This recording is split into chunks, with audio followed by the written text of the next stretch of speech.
షర్మిల ఢిల్లీలో జరిగిన ఈ చేరిక ఏపీ వైసీపీలో మాత్రం ప్రకంపనలు తీసుకొచ్చింది. షర్మిల తమకు ప్రత్యర్థి అని తేల్చేశారు మంత్రి పెద్దిరెడ్డి రామచంద్రారెడ్డి. అయితే ఈ వేడి ఇలా కొనసాగుతున్న తరుణంలోనే ప్రత్యేక విమానంలో హైదరాబాద్ కు వచ్చారు ఏపీ సీఎం జగన్మోహన్ రెడ్డి. తెలంగాణ మాజీ సీఎం కేసీఆర్ తో భేటీ అయ్యారు ఆయన.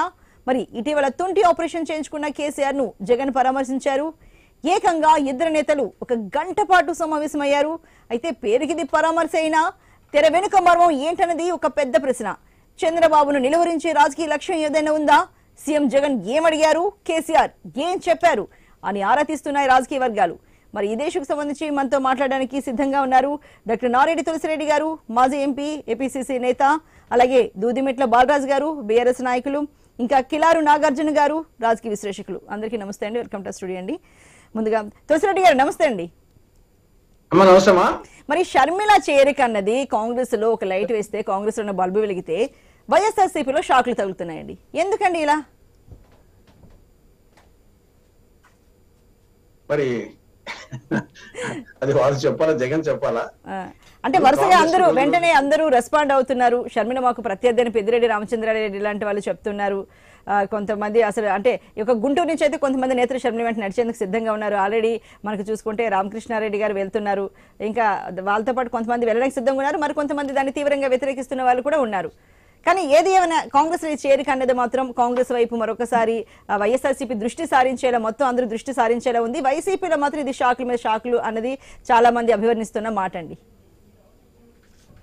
షర్మిల చేరిక కంటే ముందే ఒక వాతావరణం వచ్చేసి కర్ణాటక ఎన్నికల ఫలితాల తర్వాత కొంత తెలంగాణలో జోష్ వచ్చింది, ఆంధ్రప్రదేశ్ కూడా జోష్ వచ్చింది కర్ణాటక ఎన్నికల ఫలితాల తర్వాత.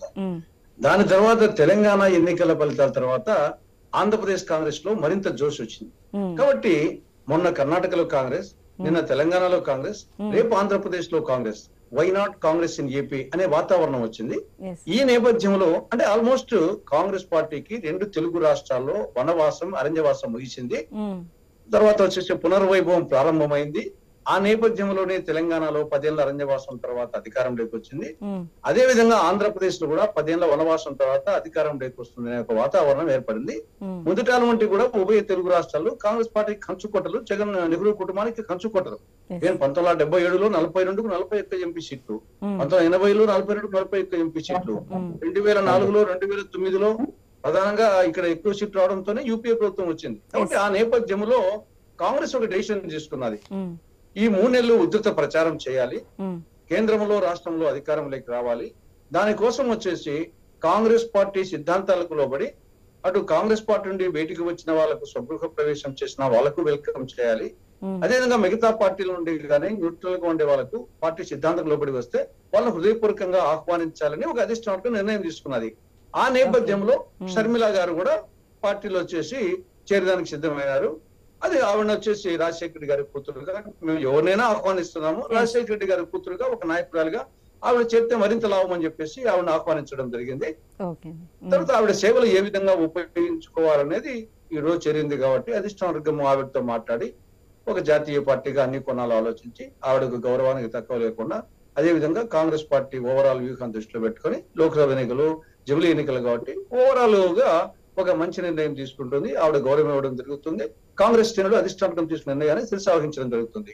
ఈ నేపథ్యంలో కాంగ్రెస్ ఒక్కసారి ఈ యొక్క తెలంగాణ, కర్ణాటక ఎన్నికల ఫలితాల ఈరోజు ఒక శక్తిగా, ముందుగానే ఒక శక్తి, కానీ ఒక విభజన కారణం వలన అంతకుముందు 10 ఏళ్ళ అధికారం ఉండడంతో కొంచెం ఇబ్బంది పడినమాట వాస్తవమే. ఈవెన్ అంత ముందు 94 నుంచి 2004 వరకు అధికారం లేదు. 10 ఏళ్ళు గతంలో కూడా అధికారం లేదు. అధికారంలో లేకపోవడానికి ప్రజల వ్యతిరేకతకి కాస్త తేడా ఉంది కదండి. ఏమ్మా అంటే అధికారంలో లేకపోవడానికి, అప్పుడు అధికారంలో లేకపోవడానికి ఈ 10 ఏళ్ల కాలంలో, అంటే ఇప్పటికి ఏదైనా సరే డైల్యూట్ అవుతూ వస్తుంది. 10 ఏళ్ల కిందట చూసుకుంటే కాంగ్రెస్ పట్ల ఆంధ్రప్రదేశ్ ప్రజల్లో ఒక రకమైన ఆగ్రహం అవన్నీ ఉన్నవనేది వాస్తవమే కదండి. కాకపోతే క్రమేపీ ఇప్పుడు కాలక్రమేణా అవి డైల్యూట్ అయితే ఖచ్చితంగా అయ్యాయి. మీరు అన్నట్టుగా ఎప్పుడైతే కర్ణాటకలో గెలుపు తర్వాత తెలంగాణలో గెలుపు తర్వాత కాంగ్రెస్ ఇస్తున్న 6 గ్యారంటీల పట్ల అక్కడ ప్రజల్లో కూడా, ఆంధ్రప్రదేశ్ ప్రజల్లో కూడా చర్చ మొదలైంది. కాంగ్రెస్ కూడా ఒక అవకాశాన్ని ఇస్తే ఎలా ఉంటుందన్న ఒకటి కూడా వచ్చింది, కాదనేది సత్యం. విభజన అంశం వచ్చేసి కొంతవరకు కారణం, కానీ తెలంగాణలో కూడా రాలేదు కదా. తెలంగాణలో విభజన అంశం వాళ్ళకి అనుకూలంగా వచ్చినప్పటికీ అక్కడ 10 ఏళ్ళ అధికారం లేదు. అవునండి. కానీ ఇక్కడ అనేక కారణాలతో విభజన అంశం కూడా ఒక కారణం కాదనడం లేదు. కానీ ఎల్లకాలం దాన్ని పట్టుకుంటారా? ఎమర్జెన్సీలో 1977లో ఎమర్జెన్సీ వల్ల ఇందిరాగాంధీ గారు ఓడిపోయారు. ఉత్తరప్రదేశ్ లో 85 ఓడిపోయినాయి. మళ్ళా 3 ఏళ్లకే 1980 కల్లా 85 వచ్చాయి, ఆవిడ గెలిచింది. కాబట్టి ఎల్లకాలం వచ్చేసి ఒకే అంశం ఉండదు. శ్మశాన వైరాగ్యము, ప్రసూతి వైరాగ్యము ఎల్లకాలం ఉంటుందా? అదే విధంగా ఒక అంశం వచ్చేసి ఎల్లకాలము ఉండదు. కాబట్టి ఇప్పుడు విభజన అంశం అనేది ఇష్యూ కాదు. విభజన చట్టంలోని అంశాలు అమలైనాయా లేదా అనేది ఇష్యూ. ఎవరు అమలు చేయగలరు? కాబట్టి విభజన అయిపోయింది. ఇప్పుడు విభజన చట్టంలో ఇది ప్రత్యేక హోదా గాని, బుందేల్ఖండ్ తరహా ప్యాకేజీ, రాయలసీమ, ఉత్తరాంధ్ర గాని, మిగతా చట్టంలోని అంశాలు కడప జిల్లాలో శైలాద్రిలో స్టీల్ ప్లాంట్, తుగరాజపట్నం ఓడరేవు, Polavaram, Visakha metro, Vijayawada metro, Visakha railway zone, Visakha చిన్న ఇండస్ట్రియల్ కార్డర్, ఇవి ఎవరైతే చేయగలరు, ఏ పార్టీ చేయగలరు అనేది ప్రధానమైన అంశం. కాబట్టి ఇప్పుడు ఆ విధంగా పోలిస్తే కాంగ్రెస్ కు అడ్వాంటేజ్ పొజిషన్. ఇది ఇవ్వాల్సింది కేంద్రం. కేంద్రంలో బీజేపీ అన్నా కాంగ్రెస్ అన్నా రావాలా? బీజేపీ ఇవ్వనని చెప్పింది, ముగిసిన అధ్యాయం అని చెప్పింది. కాంగ్రెస్ ఇస్తామంటుంది, ప్రాంతీయ పార్టీకి ఇచ్చే శక్తి లేదు. కాబట్టి డెఫినెట్ గా కాంగ్రెస్ పార్టీకి అడ్వాంటేజ్ పొజిషన్ ఉంది. దాన్ని మేము వచ్చేసి బ్రహ్మాస్త్రంగా ఈసారి ఎన్నికల్లో ఉపయోగించుకుంటాం. అందుకు తగ్గ అస్త్రశస్త్రాలన్నీ రెడీగా ఉన్నాయి. ఈ నేపథ్యంలో కర్ణాటక, తెలంగాణ ఎన్నికల ఫలితాలు అనేది ఒక అడిషనల్ అడ్వాంటేజ్. ఆ నేపథ్యంలో షర్మిల గారి యొక్క ప్రవేశం అనేది మరింత అడిషనల్ అడ్వాంటేజ్. కాబట్టి ఓవరాల్ గా 2024లో మేము అనూహ్యంగా తెలంగాణలో కాంగ్రెస్ ఏ విధంగా అధికారంలోకి వచ్చిందో ఇక్కడ కూడా కాంగ్రెస్ పార్టీ అధికారంలోకి వస్తుందని చెప్పేసి నమ్మకం ఉంది. ఆ కోణంతోనే మేము ఫైట్ చేస్తున్నాం. అయితే తులసిరెడ్డి గారు, ఒక విషయం అండి, ఇప్పుడు 6 గ్యారంటీ స్కీమ్స్ అన్నవి ఇప్పుడు వాటిని అమలు చేయడంలో ఇలాంటి ధనిక రాష్ట్రం అనే తెలంగాణలోనే చాలా కష్టంగా ఉంది. అవి ఆంధ్రప్రదేశ్లో అమలు చేయడం అనేది చాలా కష్టతరంతో కూడుకున్నది అని చాలా మంది విశ్లేషకులు అయితే అభిప్రాయం వ్యక్తం చేస్తున్నారండి. ఏపీలో అవి అమలు చేయడం చాలా కష్టం అంటున్నారు. ఎందుకంటే తెలంగాణలో కొన్ని సోర్సెస్ ఉన్నాయి అప్పులు తీసుకురావడానికి, కానీ ఏపీలో అవి లేవు అని చాలా మంది చెప్తున్నారు.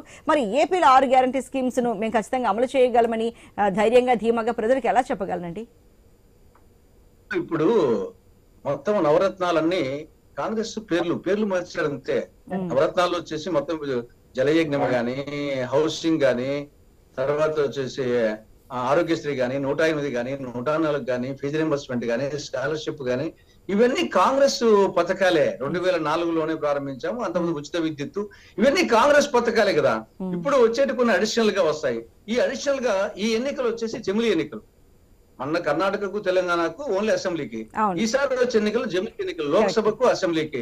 కాబట్టి రెండు కంబైన్డ్ గా కొన్ని కేంద్ర ప్రభుత్వం అమలు చేయాల్సిన పథకాలు ఉంటాయి. ఇప్పుడు ఎల్పిజి సిలిండర్ 500 రూపాయలకు, ఇది దేశమంతా ప్రామిస్ చేస్తుంది రేపు కాంగ్రెస్ పార్టీ.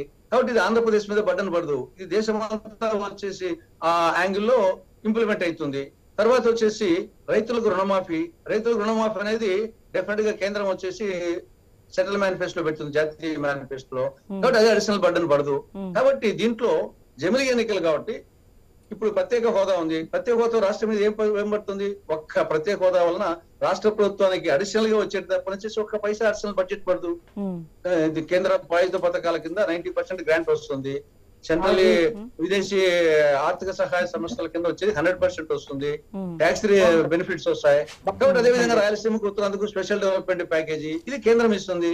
కాబట్టి మేము రేపు చెప్పబోయే దాంట్లో చాలా మటుకు వచ్చేసి కేంద్రం నుండి వచ్చే తప్పు వచ్చేసి రాష్ట్రం మీద చాలా తక్కువ పడుతుంది.